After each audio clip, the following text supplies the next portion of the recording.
Hello, everybody, and welcome to the Everyday Man Sports Show. I'm Average Joe here with... I'm Just Josh. All right, guys, hope you like the tie. I spent like $100 on it. Oh, yeah. No, I just realized I wore the same shirt as I did last week, and I had to change it up. Doug Funny style. All right, we're going to kick it off. Let's get going. Friend or foe, Richard Sherman's post-game press conferences. Richard Sherman, Seattle Seahawks corner.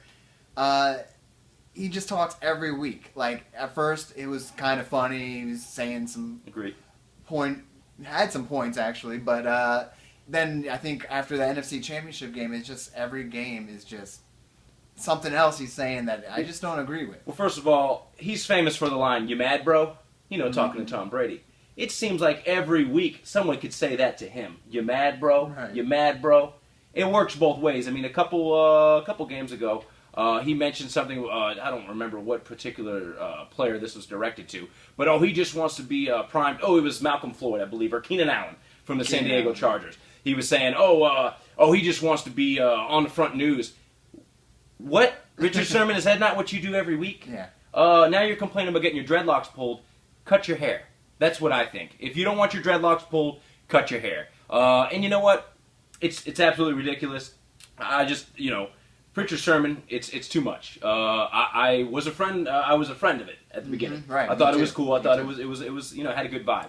But it's to the point where they're a target now. I don't no longer like Seattle because of him, really. Mm-hmm. Russell Wilson is, how can you not like the guy? He's the most likable guy in the NFL. Mm-hmm. But when you got Richard Sherman on the other side, and all he has to do is bicker and complain, you just won a Super Bowl, you're one of the highest paid cornerbacks at your position in history. When is anything going to be okay with you? When are you going to find something not to complain about? Right. He's just a guy that will complain about everything. Like, I don't know. His pancakes are too round or something. I could see him being when he's retired, he's going to have Warren Sapp stories. Yeah. Seriously, they're going to be Warren Sapp stories about horror stories of him going out to eat and tipping and doing this and all that. Because Richard Sherman, obviously, is a D-bag. He's a douchebag. It seems that way. Right. Yeah, just be happy. You won a Super Bowl. Yeah. And you look like you're favored to continue that. I mean, just... Why put a target on yourself? Keep yourself quiet. Don't motivate anyone. I mean, let's just go on. Move on. You move on, let's move on, okay? Is the new Adrian Peterson story enough to have him cut from the Vikings? Yeah, the story is kind of weird. You know, he got his underage 17-year-old nephew, or... It was either his nephew, I think it was his cousin or his brother. Well, anyways... he was 17. He paid for an orgy or whatever. Which, first of all, why is Adrian Peterson paying for anything? But he paid for it in a charity credit card. Yeah, it's all messed up, everything about this.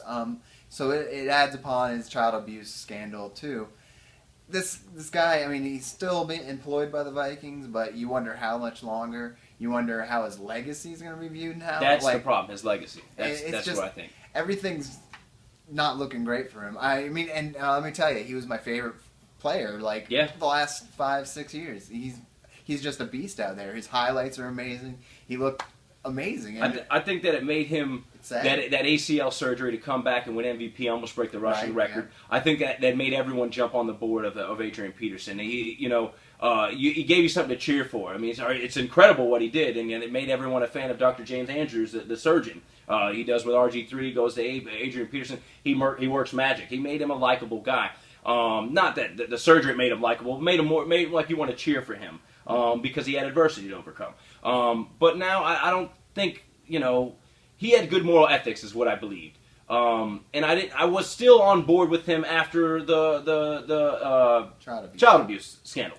I was still on board with him. I still thought, let him be the way he's going to raise his kid, everyone to each his own. I mean, it's out of love. It's not out of complete hatred, I believe. But this new sex scandal, this isn't this doesn't make him the worst guy in the world either, but it makes you really question where his moral ethics are. Right. If you're trying to promote this to your 17-year-old brother, nephew, cousin, whatever it may be, just doesn't seem right. And then, once again, I'm going to use the word D-bag. That's what Adrian Peterson seems like if he's going town to town, he's paying for orgies, he's doing it. That is insane. And he no longer is going to be a fan favorite. I mean, he was going to be mentioned in the likes of Walter Payton, Barry Sanders. Yeah, I mean, Gale Sayers, Jim Brown, he's up there. Yeah. But now, this is going to put him down on the total. Well, if you look at him... especially if he's not able to finish his career, and this is affecting his yards and his season and his total... running backs don't have a long career. Right. Yeah. They got a short window. He's not taking hits. But still, they have a short window. He's 28 years old. He's going to be getting up there. Yeah, 2 years, and mostly they're done as a running back. Well, I just think on and off the field, I viewed him as a stand-up guy, and it's definitely It's disappointing. I think this is just the beginning of everything, really. Yeah, everything is going to unfold. If he's guilty of this, and this is, like you said, Minnesota. Yeah, it's Minnesota where you don't hear much about the players. Now, if he was in Dallas or L.A. or New York, you probably would have found out about this stuff a lot sooner. So I just hope that he gets the stuff straight and he can get back on the field and we don't hear anymore. Oh yeah, you're gonna hear about stuff he did in high school, college. Yeah. Believe me, all the dirt's gonna be dug, and it's gonna come. That's where it seems with this latest story. Is dirt dug up, and it's gonna come to the horizon. All right, Nick Stauskas claims he is a target because of quote unquote I'm white. Yeah. True. Okay, I don't know what to think about this. Because when I think of white players, I think of even Dirk Nowitzki, who I don't think people view any differently from Juwan Howard. I mean, I don't know why that came to mind. I think honestly, the way that he's talking is basically he's going to be a target as far as defense goes. I mean, look at J.J. Redick. Yeah, the guy tries hard. If you watch him, he's one of the most aggressive defensive players, but it's a mismatch because of his size, because of his athletic ability. So yeah, naturally, Nick Stauskas, until he proves otherwise, is going to be a target for a defensive mismatch. That's just the way it is. I mean, look at Bruce Bowen. He couldn't shoot free throws. The guy could shoot ungodly amount of three-point percentage, but there's a hack-a-shack. There's a hack-a-Bowen. It's just a strategy. So I don't know as far as a target as goes as racism, but I think it's just as target as far as being profiled. White guys can't jump. They can't do the things that all these black guys do. So it's a defensive mismatch, and it's no racism involved. It's about to do with the talent.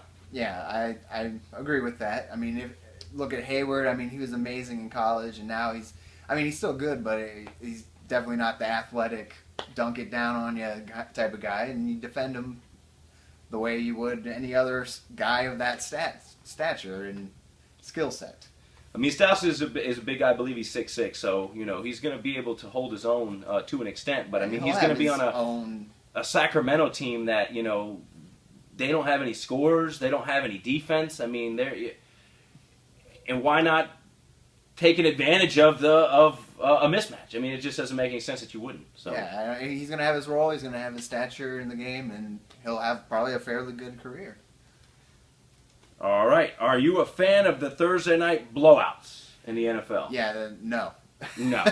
The Thursday night football game needs to go. It's not going to go anywhere, but I know my own team, the Buccaneers, were a victim of it.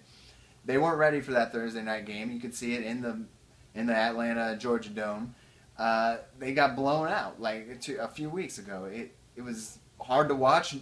I'm sure everyone turned it off by halftime. That was just a massacre, and it happens every week. And somehow Monday night finds a way to do it. Sunday night does as well. I mean, it's an extension of the Sunday, so everyone's still in the football mood. But Thursday night, I mean, it's so far away from the rest of the schedule. It's hard to plan for. It's hard to get ready for. It's a short week, obviously. Arian Foster even says it's dangerous to play in that short week. But I think that ultimately, it's just a product that's not worth it. It's not worth anything. People are going to watch it. They're going to still make their money. It's like the Pro Bowl. They're still going to have the Pro Bowl because they're still going to make their money. It's still a highlight. And what I don't like about Thursday Night Football is when, like you said, when it's a blowout, there's nothing to change and go watch something else like it would be on a Sunday. Right. Where you can, this game sucks. I'm going to go to another one. It's that Thursday night, the only game, and they're all blowouts. And by halftime, everyone shuts it off. And I'm going to sleep early. Mm-hmm. And that's not a good look for the NFL. It's like if you're not even a fan of the NFL, you turn on Thursday Night Football and it's boring. Like, how does that help the sport? Like, I don't think it helps it grow at all. It's just another night for them to make money. And it seems like the length of games are extending even more. So now you got a Thursday night game. It's a blowout. And it's long. It's just not a good look for the NFL. I really don't think. I think they gotta be slam bam thank you ma'am with their games. You know what I'm saying? It's the same with moving to England. Those games to England, those seem to all be blowouts. Like, I can't remember. There's not a memorable England game where it was close. I mean, it's just so far away. The teams are tired. They don't get as much time to practice. It's dangerous. They're not prepared. Yeah, but who they have this year in London? I mean, it was literally like Oakland and Jacksonville, Miami. It was some crap show. And that was terrible. Yeah. Well, I think that they didn't think they just, hey, you guys stink, we're going to send you over there. Right, they did that to the Bucks a couple times. Yeah, I think it's kind of like, because in London, I don't know what they're thinking, but I mean, I would have no interest in that game. I mean, bring somebody who's worth it over here, you know, if you really want the sport to flourish and gain and grow. The Giants or something. Have some type of rivalry, a conference rivalry, or you know, something that would bring a storyline. Yeah. Not just a crap show of two teams that they don't even know the starting quarterback. It's like, hey, it's football. Hey, football! Everyone, you're happy, right? Yeah. Yeah. It's an arrogant. It's a sense of arrogance, honestly. Yeah.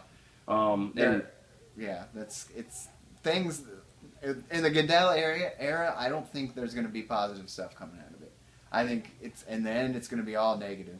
Well, I think that the conduct code and where we're moving forward as far as what's going to be teaching young kids, new generations, the rules. The game's going to be safer. The concussion understanding.